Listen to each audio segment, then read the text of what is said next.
Dr. Doreen Grand-Pichet is the Dr. Doreen is an expert in autism. Doreen Grand-Pichet. Dr. Grand-Pichet. Dr. Doreen Grand-Pichet. Dr. Doreen Grand-Pichet is a visionary in the field of autism. Now you can ask her questions on Ask Dr. Doreen.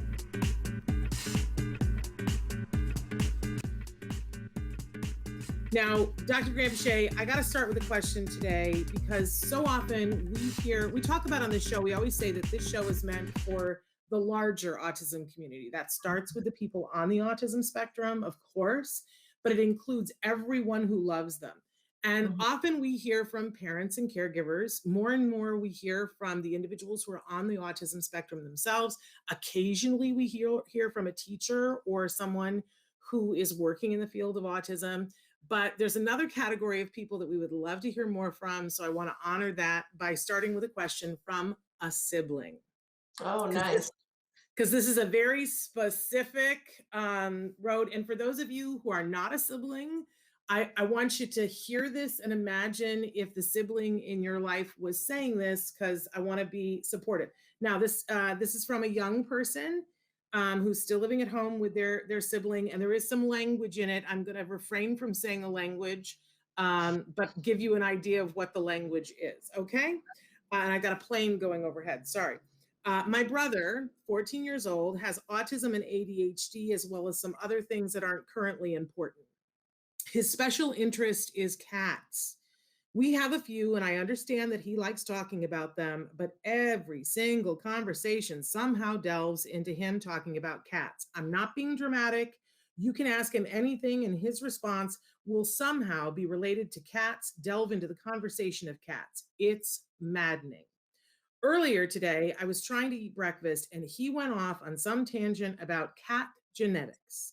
I was seriously trying to ignore him, but for whatever reason, it was just on my nerves. I hate that I have to go eat alone so that I can eat peacefully. And I said, word for word, shut up. Nobody cares about cats. It's effing annoying. My parents saw red, and my brother was quiet. We managed to finish breakfast before they said anything, despite the fact that my parents were trying to burn holes into me with their glares. This is their words. I love it.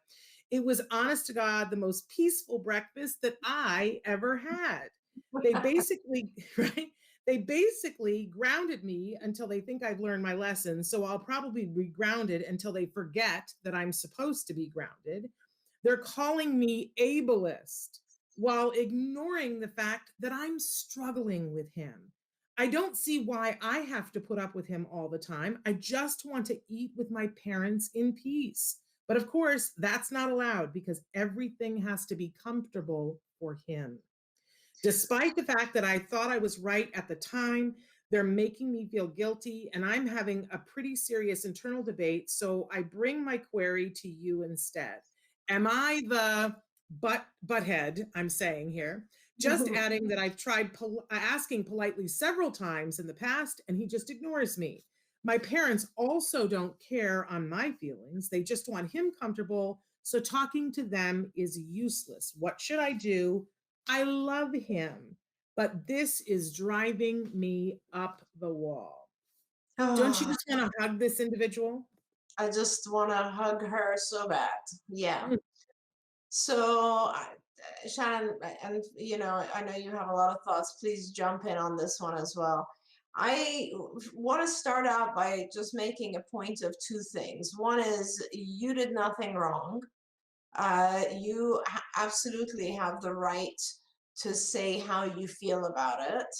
And I want to talk about that a little bit in a minute. But the second point that I want to make is that your parents do love you just as much, but they're very overwhelmed and lost in what to do for him. And so I think they're just trying to do their best. And when later on, when you're older and have kids of your own, you'll see that a lot of times we think of our parents as all-knowing and they should know better. And honestly, our parents are just people as well, and they're pretty lost as well and trying to do their best. And sometimes they are so overwhelmed that they don't realize that they need to attend also to your needs. because his needs are just so overwhelming for them. So, let's start with I support you because I feel not just because over the years I've always talked to parents about how important it is for them to pay attention to the siblings because as a parent myself, we get very lost in the fear of what is going on with my child and how can I accommodate my child on the spectrum and what can I do to give him love and caring and how do I just engulf him with my love? And we forget that there's a sibling in the room who also needs attention and has their own needs and all of that sort of stuff. As well as that, I think honestly, one of the mistakes we make as parents is that we think we need to allow our kids on the spectrum to behave in any way they want to just because they have a diagnosis. And that's not the case. A lot of times when I talk to parents, I tell them you should allow the things that you would allow of all your other kids as well. So in other words, have the same rules because our children on the spectrum will adjust to environmental rules really, really well. And so if your parents were to actually, if everyone in the household were to come to the conclusion that talking about cats excessively is something we want to get rid of or we want to reduce, it would be perfectly fine. It would be a really good thing that everyone would be able to tell him this is not the time. We've already talked about cats this much of the day, X amount of time. Now at the dinner table, we're not going to talk about cats anymore. At the dinner table, we're all going to do something else. And that would be a wonderful thing. It would be a great intervention. It would help you, it would help him, because I can guarantee you, you're probably not the only person who finds his conversation about cats to be a little bit too much. In his social world, he will also need to learn to talk about other things because others will want to talk about other things. So you did nothing wrong. Please don't feel guilty about that. I think the best way to approach this is to have a calm conversation with your parents and to say, it isn't good for him or me.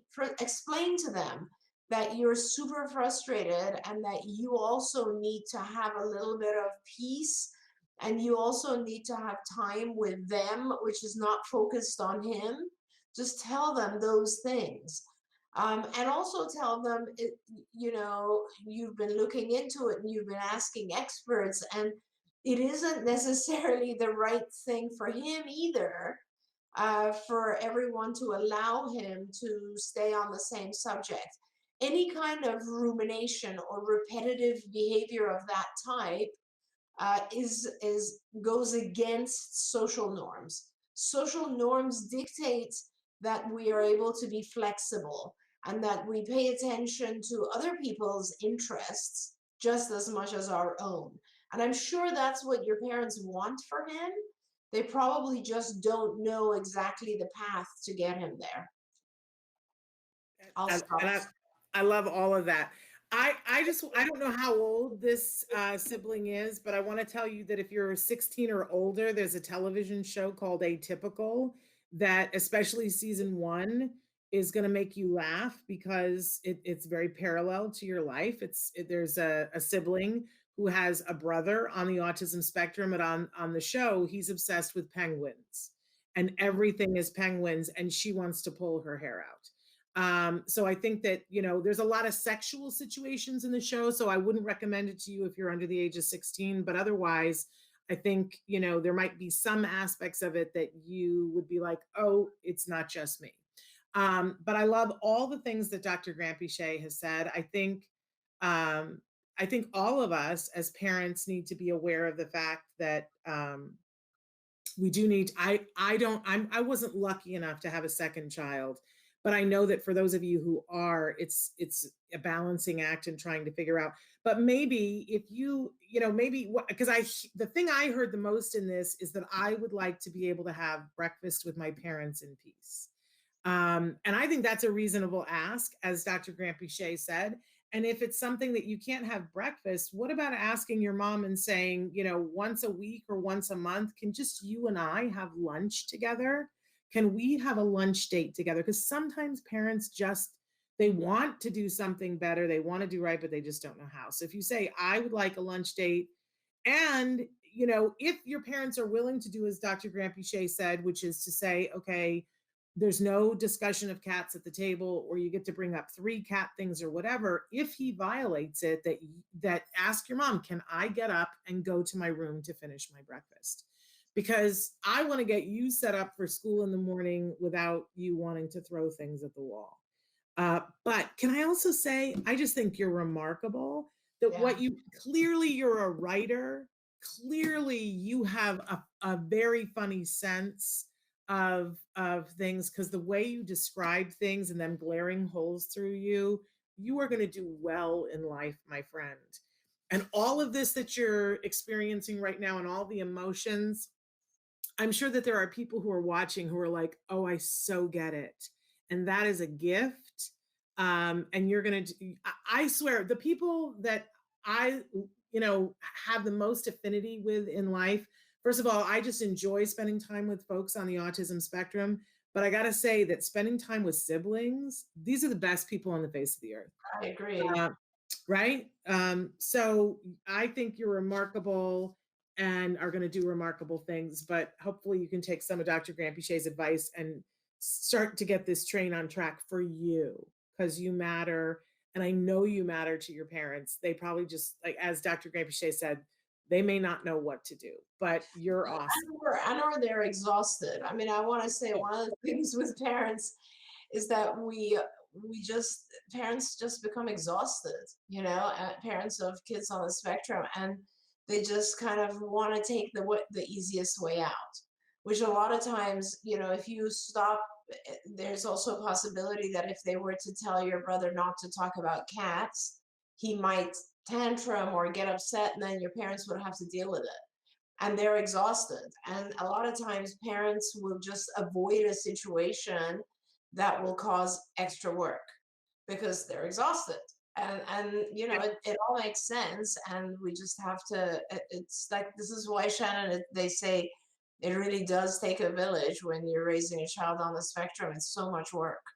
Yeah, but I think if you can watch that Atypical on Netflix, I think that the sister even has this thing with her brother where he starts to talk about penguins, and she holds up 3 fingers, and he gets to say 3 things about penguins, and she's like, you're done. It's cut off. It's over. You don't get to talk about penguins for the rest of the conversation. And he's a little like, oh no, I gave up my 3 penguin things.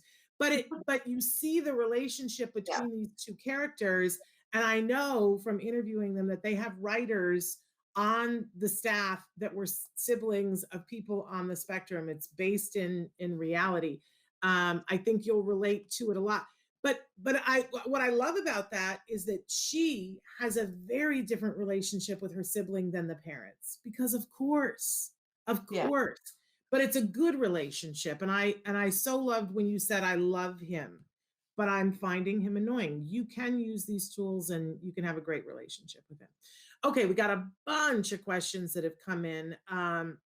So for the person who wrote in and said, I'm now clear, you're the person who wrote, and Dr. Grant-Pichet offered to see your child via telehealth. Do me a favor, email me again so that we make sure. And if that doesn't work, I'll give you a different email, because sometimes things don't come through the spam filter and I don't know why.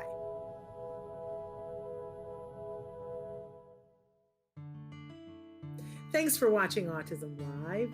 If you found anything helpful in this video, please give us a like. In fact, make sure that you smash that subscribe button on YouTube and give us a like on Facebook. You can also follow us on Twitter and Instagram for important updates. And please download our free podcast wherever you get your podcasts. See you next time. Until then, give your kiddos a hug from me and one for you too. Bye-bye for now.